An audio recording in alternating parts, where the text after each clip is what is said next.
اور جب سچی بات پہ بندہ بن دیکھے گواہی دیتا ہے تو اس کے اوپر اجر بھی ہے اور ثواب بھی ہے۔ میں اسی پر ایک جملہ آپ کی خدمت میں بات کرتے ہوئے عرض کیا دیتا ہوں۔ حضور علیہ السلام کی صحابہ کرام، حضور علیہ السلام کے ساتھ صحابہ کی محبت پر ایک گواہی کا واقعہ۔ آپ علیہ السلام کے پاس ایک بار کچھ معاملہ پیش ہوا تو قرضہ لینے کی باری آئی، تو قرضہ ایک یہودی سے لیا گیا تھا، وہ مالدار تھا، وہ قرض دیتا تھا۔ تو جب اس سے قرضہ لیا گیا، کچھ وقت کے بعد وسعت آئی تو آپ علیہ السلام نے اس کا قرضہ لوٹا دیا۔ جب یہودی وہ قرضہ لے کر گھر گیا نا تو اسے باقی یہودیوں نے کہا کہ جب تو لے کر آیا تھا مسلمانوں کے نبی سے یہ اپنا پیسہ تو کوئی گواہی بھی درمیان میں ڈالی گئی تھی؟ اس نے کہا تھا نہیں، وہ پیغمبر جو ہیں ان کے وہ علیحدہ بیٹھے تھے، اکیلے بیٹھے تھے، انہوں نے مجھے میرا قرضہ دے دیا۔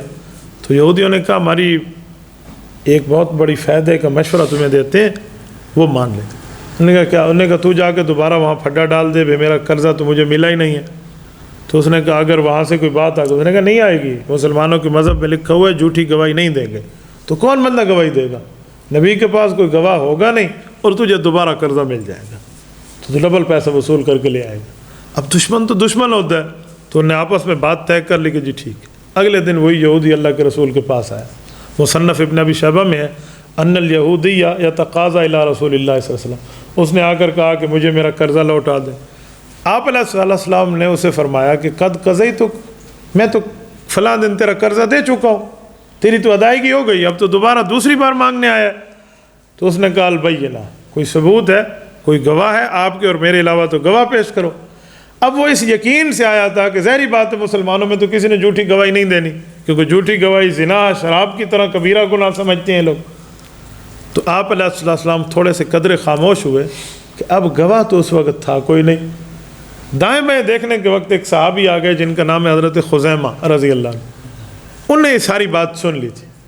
تو اس نے یہودی کو کہا کہ میں گواہ ہوں، حضور علیہ السلام نے تیرا قرضہ دیا، یعنی اللہ کے رسول سے جو بات سنی تھی نا اس سنی پہ اس نے گواہی دے دی، اور تجھے شرم آنی چاہیے، حیا آنی چاہیے، تو پھر قرضہ مانگنے آئے، یہ مروت، یعنی اس طرح کر کے نا اسے وہ ایک قسم کا بے عزت کیا۔ بہرحال وہ ڈر گیا، اس نے کہا شاید اس بندے نے کہیں سے دیکھ لیا ہوگا۔ وہ تو گیا، حضور علیہ السلام نے پیچھے حضرت خزیمہ سے پوچھا کہ آپ اس وقت تھے؟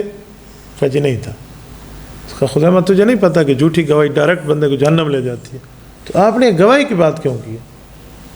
تو ان نے آپ علیہ السلام کے دامن کو تھام کے عرض کیا کہ یا رسول اللہ آپ ہمارے ملجا و ماوا ہیں، آپ اگر حکم فرمائیں تو میں اس کی وجہ عرض کیا دیتا ہوں۔ کہا جی بتائیں۔ کہا جی وجہ یہ ہے کہ آپ نے فرمایا اللہ ہے اور ہم نے آپ کی بات پہ اعتماد کیا اور بن دیکھے اشہد اللہ الہ الا اللہ کا نعرہ لگا دیا۔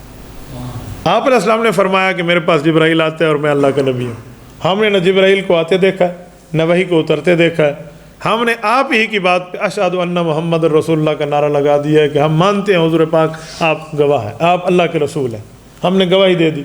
آپ معراج پہ گئے اور آپ نے ہمیں بتایا میں جنت اپنی آنکھوں سے دیکھ کر آیا ہوں، دوزخ کے معاملات دیکھ کر آیا ہوں، عرش کرسی دیکھ کر آیا ہوں۔ ہم میں سے نہ کسی نے جنت دیکھی ہے ابھی تک، نہ دوزخ دیکھی ہے، نہ عرش کرسی دیکھی ہے، نہ سدرۃ المنتہا دیکھا، کچھ نہیں دیکھا، تو آپ کے کہنے میں بن دیکھے ہم نے گواہی دی۔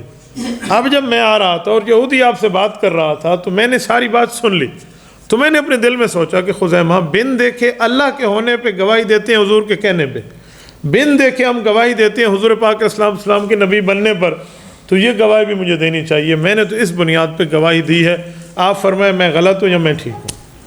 تو جب حضور علیہ السلام نے بات سنی نا تو حضور علیہ السلام نے صحابہ کرام کو فرمایا کہ خزیمہ جو ہے یذو شہادتین ہے، اس نے اتنے ایمان والی بات کی ہے کہ آج کے بعد یہ کہیں ایک گواہی دے گا نا تو اس کو 2 گواہی شمار کیا جائے گا۔ یہ حضرت خزیمہ رضی اللہ عنہ کے ساتھ معاملہ ہے۔ تو اسے بن دیکھے گواہی کہیں گے، جھوٹی نہیں کہیں گے، سچی کہیں گے، کیونکہ نبی کے ہاں جھوٹ ہے ہی نہیں۔ ہمارے ہاں جو معاملات ہیں نا وہ اور ہیں، اسی لیے ہمارے ہاں بن دیکھے معاملے کی گواہی نہیں ہونی چاہیے، اور اگر بن دیکھے معاملے کی گواہی دیں بھی نا تو ساتھ یہ کہیں کہ بھائی میں نے دیکھا نہیں تھا، میں ان کی بات پہ اعتماد کرتے ہوئے کہہ رہا ہوں، تاکہ کل قیامت میں ہم پکڑے ہوئے نہ جائیں۔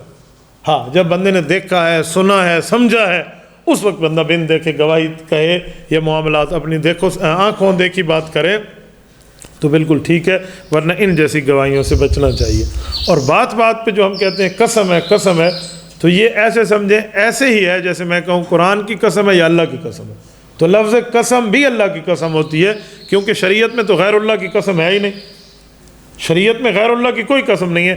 یہ جو قرآن کی قسم ہم کہتے ہیں نا، اس کو غیر اللہ نہ سمجھیں، بلکہ قرآن تو اللہ رب العزت کی صفت ہے، جو اللہ نے کلام فرمایا یہ کلام اللہ کی صفت ہے، تو یہ قرآن کی قسم بھی اللہ کی قسم ہی سمجھی جاتی ہے۔ اسی لیے بغیر ضرورت شدید کے بندہ قسم اٹھانے سے بچ جائے تو یہ بہت بہتر ہے ہمارے لیے، دنیا میں بھی اور آخرت میں بھی۔ جزاکم اللہ۔